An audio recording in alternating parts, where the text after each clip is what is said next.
10장 45절에서 52절까지 같이 읽습니다. 시작.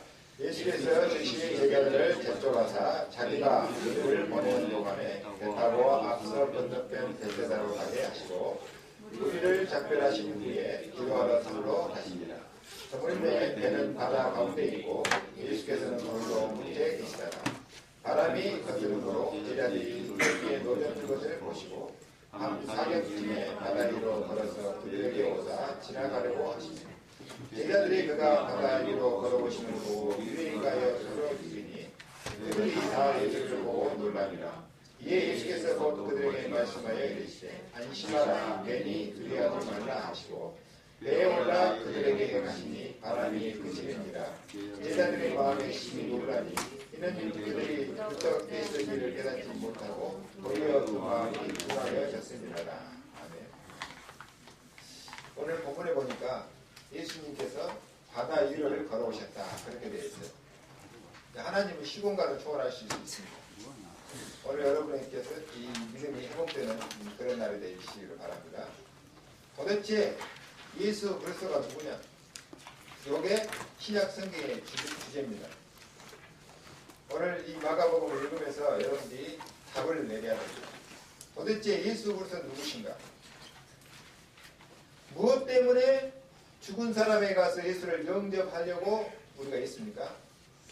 죽는 사람이 예수를 영접하고 죽는 것과 예수를 영접하지 않고 죽는 것하고 천차입니다. 그리고 그 영향이 그 후손들에게 자녀들에게 내려갑니다. 그래서 죽기 전이라도 가서 예수를 영접시키려고 하는 것이죠. 도대체 예수가 누구에게 그 예수 이름을 믿으면은 신분이 바뀌고 운명이 바뀌고 사단 권세에서 완전히 해방받고 그렇습니다. 이걸 이해하는 게 신앙생활 시작입니다. 이 안에 모든 답이 다 들어있어요. 도대체 이분이 누구시길래 한 번도 싸운 적이 없는데 전 세계를 정복했습니다. 여기에 대한 답이 우리에게 가장 필요한 것입니다.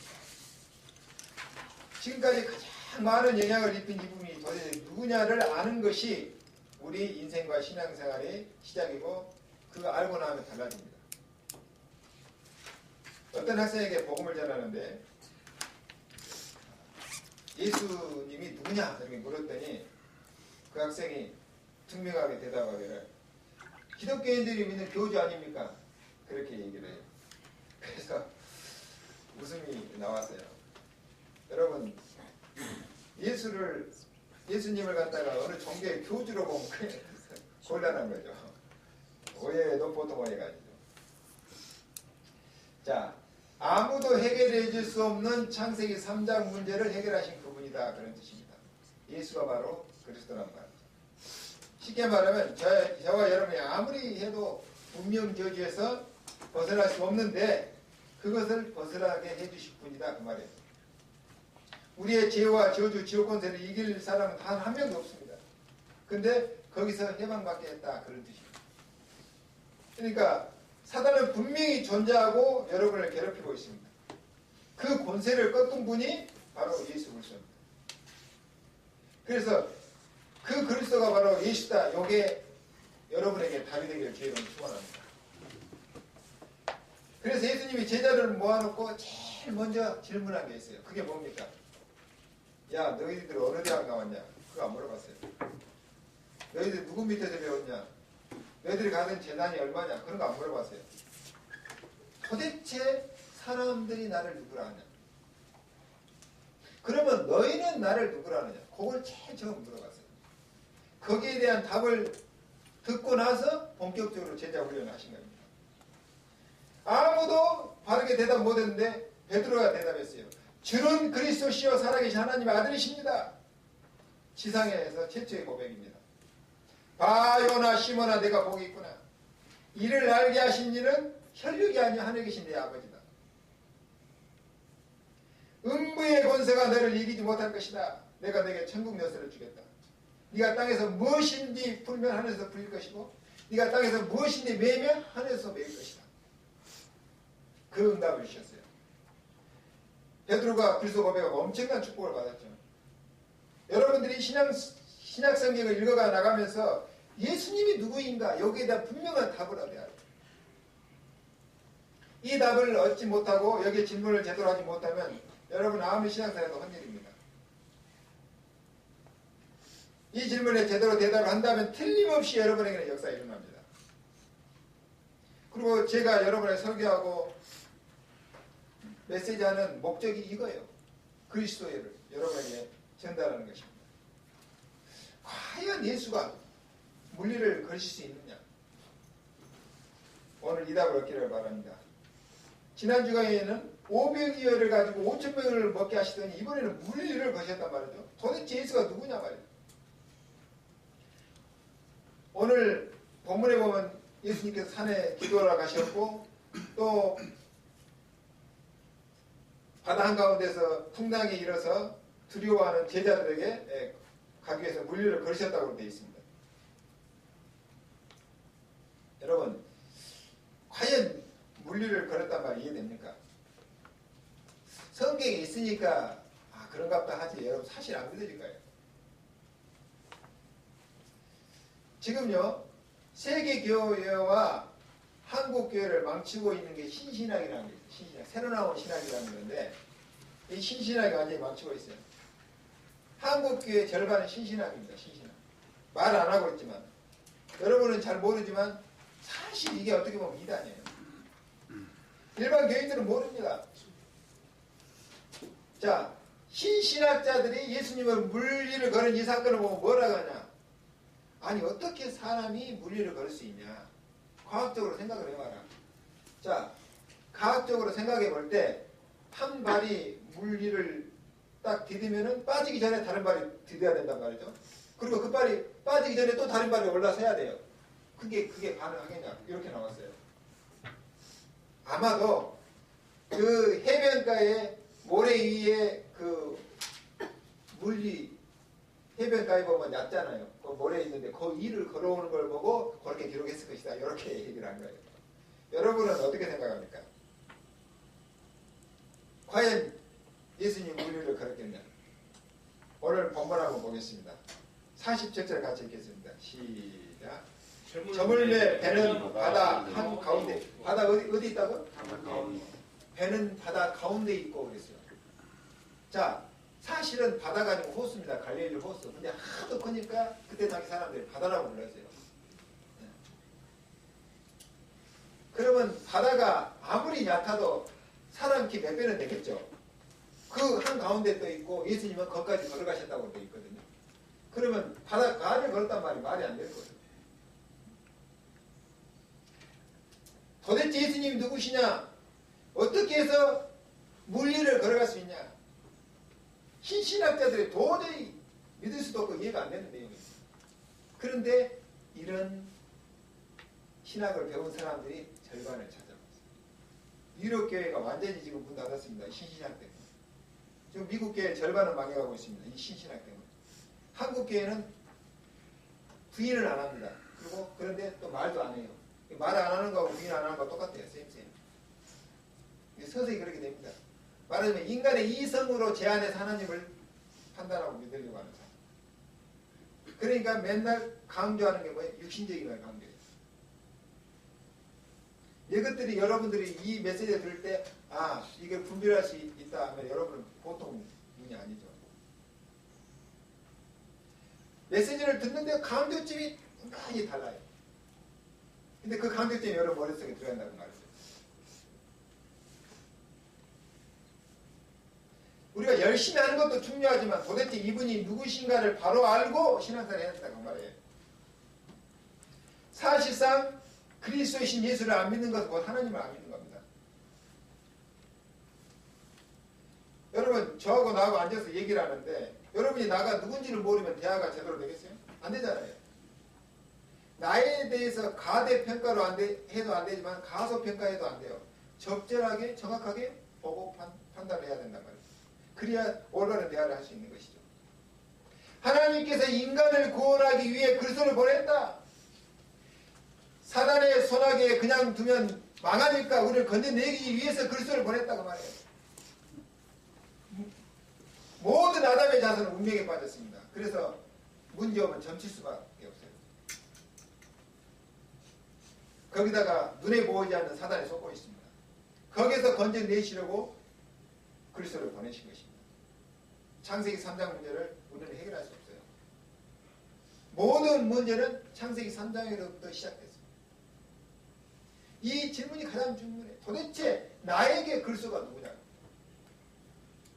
내가 교회 다니는데, 내가 믿는다고 믿는데, 내가 찬양도 하고 예배도 드리고 헌금도 하고 하는데 도대체 내가 믿는 그리스도가 나에게 누구냐고 말이에요.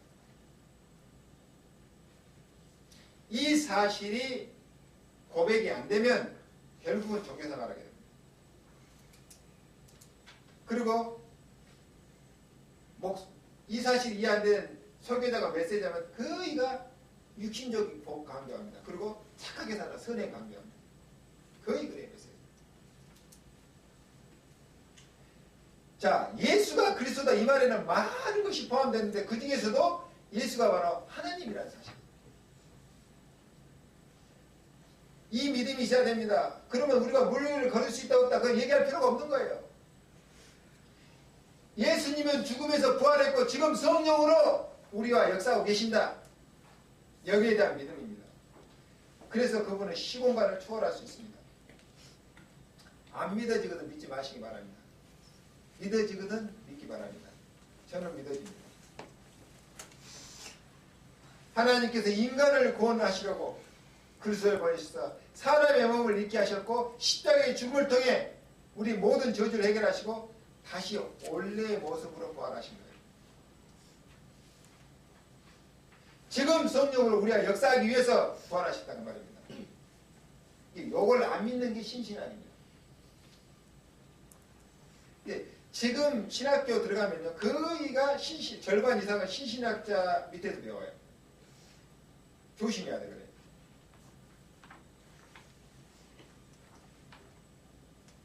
예수 그리스도 그분이 어떤 분이냐.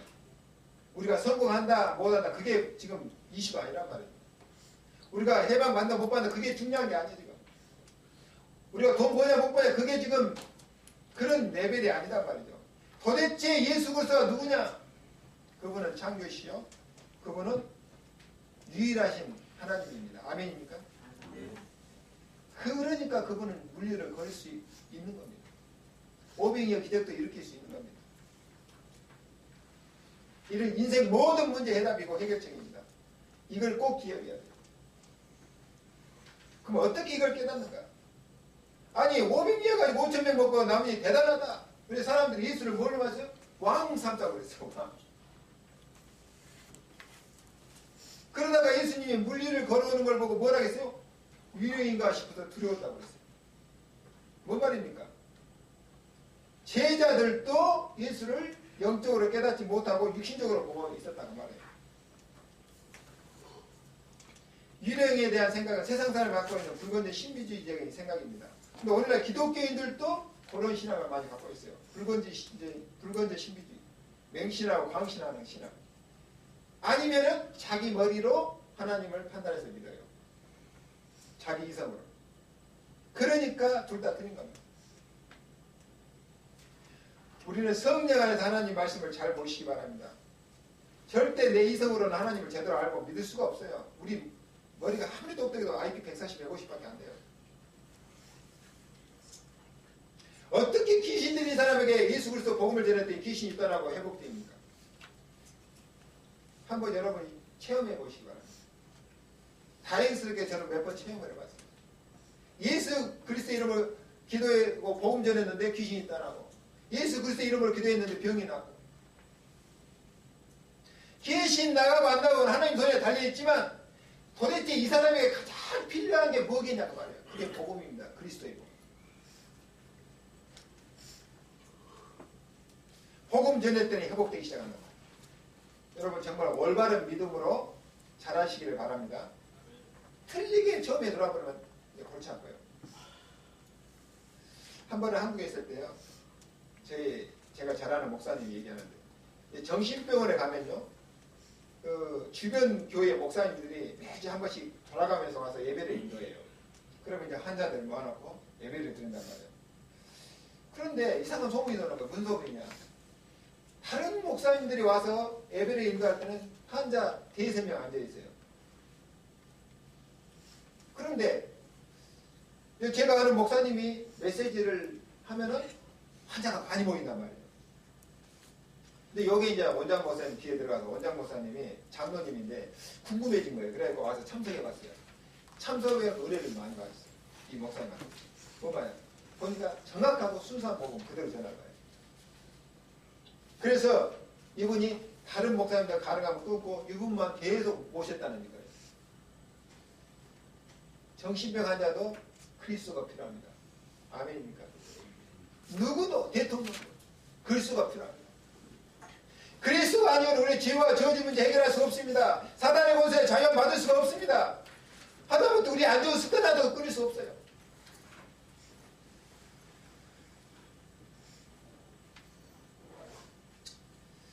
어떤 집사님이요 아주 몹쓸병에 걸려가지고 수소문해서 여기저기 수소문해서 어디 가서 약을 구해야 돼. 그래 그 약을 먹고 나왔단 말이에요.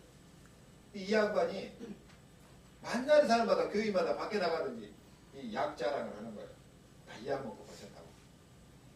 한번 심해니까 목사님 불렀어요. 집사님 약 자랑 그만하고 그리스도 자랑하세요. 그러면서 당신이 그 약을 먹고 나온 건 하나님의 은혜가 아니냐. 생각을 해봐라. 이 땅에 얼마나 많은 종류의 병이 있냐. 그리고 이 땅에 얼마나 많은 종류의 약이 있냐. 그런데 당신의 병과 그 약이 맞아 떨어져서 당신이 치유됐다는 거 이거 하나님 기적이다. 하나님 은혜가 아니냐. 가만히 생각해보면 그 집사님이 맞다는 거야. 자, 당신에게 이 약이 들어서 병이 고쳐졌지만 다른 사람에게는 안 들을 수 있다. 그렇잖아요. 당신이 이 약 먹고 나왔기 때문에 다른 사람 똑같이 다 낫는 게 아니다. 사람마다 다 다르다. 그런데 당신의 그 병에 이 약을 먹고 나았다는 것은 기적이다. 하나님 은혜다. 얼마나 많은 종류의 병이 있고 약이 있는데 그게 딱 맞아 떨어져서 고쳐진 거 아니냐. 어떤 사람은 약 먹어도 안 나아진다. 왜? 안 맞기 때문에. 그래서 이분이 그때부터 약 자랑 안 하고 예수 자랑했다는 그런 내용입니다. 여러분 중요한 믿음을 갖기 바랍니다. 하나님은 하실 수 있습니다. 아무리 어려움 속에서도 하나님은 시공간을 초월해서 여러분에게 역사하실 수 있습니다. 여러분이 여기서 기도하면 한국에 있는 여러분 자녀 가족들에게 역사가 일어난다니까요. 나는 광주에 살고 있는데 우리 어머니는 부산에 가출해서 기도하는데 광주에 역사가 일어나요.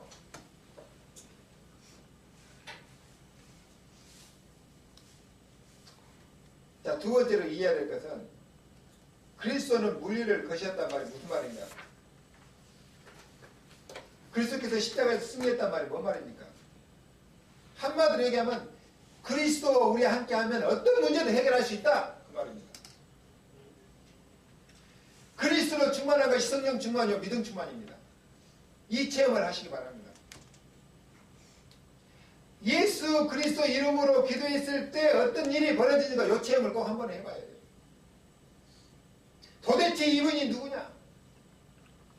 내가 예수 믿는다고 하는데 내가 교회 다니는데 이 체험이 없단 말이에요. 그러니까 종교생활 할 수밖에 없어요. 그러니까 예수를 인간의 머리로 깨닫고 믿는 겁니다. 예수 그리스도 이름으로 기도했는데 귀신이 떠나고 병이 고쳐고 불치병이 회복되고. 한 번은요 전도 현장에서 여학생을 하나 만났어요. 그러니까 여학생이 상담 비슷하게 돼가지고 뭐라고 하냐면 죽고 싶다는 거예요. 그래서 힘드니까 그래서 그런 얘기를 했겠죠 지금. 근데 그 학생이 몇 살이냐? 17살. 내 속으로 네가 얼마나 몇 년이나 살았다고 죽고 싶다고 그러냐 그런 마음이 드는 거예요. 그러나 그 학생이 현실적으로 힘든 게 그랬겠죠. 여러분들이 우리 학생들이 그리스도의 복음을 듣고 자라고 있다는 것 정말 감사해야 됩니다. 지금 많은 학생들이 갈등하고 있어요. 바깥에 있는 사람. 왜 살아야 되는지 몰라요. 왜 공부해야 되는지 몰라요. 꿈이 없고 비전이 없어요. 요즘은 고등학생은 제껴놓고 대학생 만나서 꿈이 뭐냐면 꿈이 없어요. 왜 공부하냐? 먹고 살라.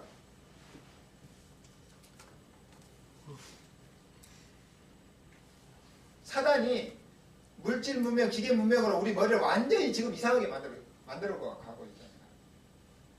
우리에게 생각을 뺏어가고 꿈을 뺏어가고 비전을 뺏어가고 우리를 로봇처럼.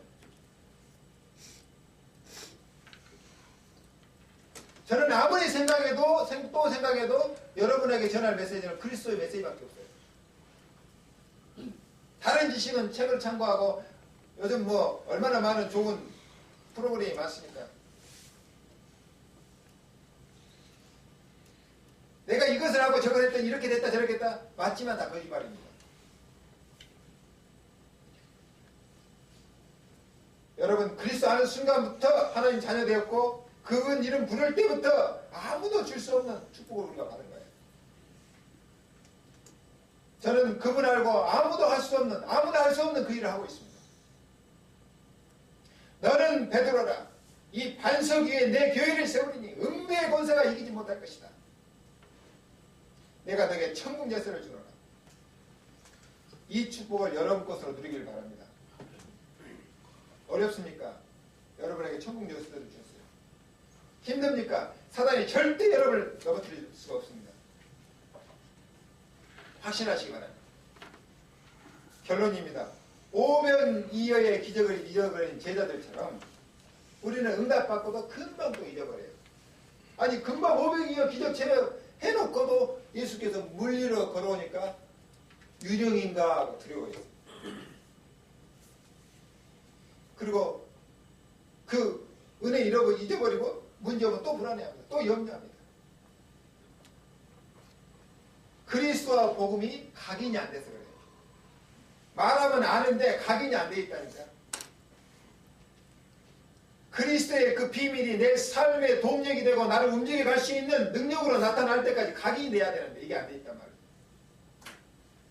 하나님이 성령으로 나와 함께하고 있는 사실, 내가 하나님 자녀라는 사실, 하나님 지금 나를 인도하고 있다는 사실, 이걸 금방 잊어버려요. 52절에 보세요. 저희가 떡 대신 일을 깨닫지 못하고 도리어 그 마음이 둔하여졌더라. 이게 제자들의 얘기 아니고 우리다. 우리는 금방 은혜 받고 막 통곡을 하다시피 하고 그랬는데 돌아서 문제하면 또 잊어버려요. 오늘 예수 그리스도의 놀라운 이름이 여러분 마음의 심장에 각인되기를 주의 이름으로 축원합니다. 음부의 권세가 너를 이기지 못할 것이다. 예수 그리스도의 이름이 무슨 교주 이름이 아닙니다. 오늘 완전 답을 내시기 바랍니다. 과연 예수 그리스도가 나에게 누구냐? 하나님께서 이 지구상에 저주받은 사람을 건져내는 방법이 그리스도입니다. 하나님께서 인간을 건져내기 위해서 갖고 오신 이름이 그리스도라고 말해요. 그리스도는 곧 하나님입니다. 그래서 기독교는 종교가 아니고 뭐예요? 복음입니다. 종교가 아니고 뭡니까? 깊은 소식입니다. 하나님의 생명의 말씀입니다. 오늘 혹시 여러분 아픈 곳이 있습니까? 손을 얹고 한번 기도해보세요. 예수 그리스도 이름으로 한번 기도해보세요. 다른 사람에게 기도 받을 필요도 없어요. 아픈데 손 얹고 기도해보시라니까. 여러분 안 좋은 습관이 있습니까? 끊고 싶습니까? 예수 그리스도 이름으로 한번 기도해보시기 바랍니다. 여러분 하는 일이 잘 안됩니까? 예수 그리스도 이름으로 기도해보시기 바랍니다. 증거를 얻어야 될 거 아닙니까? 언제까지 기도하면 됩니까? 응답 올 때까지. 안 되거든 또 하고 또 하고. 우리가 죽고 사는 건 하나님 손에 달려있습니다. 그러나 믿음만 있으면 분명히 역사가 일어납니다. 여러분이 예수 그리스도 이름 부르는 순간에 악신은 도망가게 될 줄로 믿습니다. 골로새 1장 13절에 흑암 권세를 이기신 그 이름입니다. 요한복음 10장 11절 12절에 여호와 곧 하나님의 이름이라고 그랬어요. 예수님 그리스도는. 사도행전 3장에도 뭐라고 했습니까? 은과 금은 내게 없거냐 내게 있는 곳으로 내게 주노라. 곧 나사렛 예수 그리스도 이름으로 일어나 걸어라. 사도행전 16장 16절 18절에도 나사렛 예수 그리스도 이름으로 귀신이 떠났습니다. 바울이 얘기했죠. 이 더러운 귀신아 그녀에게서 나와라 하니까 그 즉시 나왔다고 그랬어요. 여러분 예수 그리스도 그 놀라운 이름 앞에 무릎 꿇으시기 바라고, 그 이름으로 기도해서 응답받기 바라고, 그 이름으로 기도해서 모든 문제 해결받기를 주의 이름으로 축원합니다. 그리고 여러분 살아있거든 예수 자랑하시기 바랍니다. 기도하겠습니다. 하나님 아버지 감사합니다. 아무리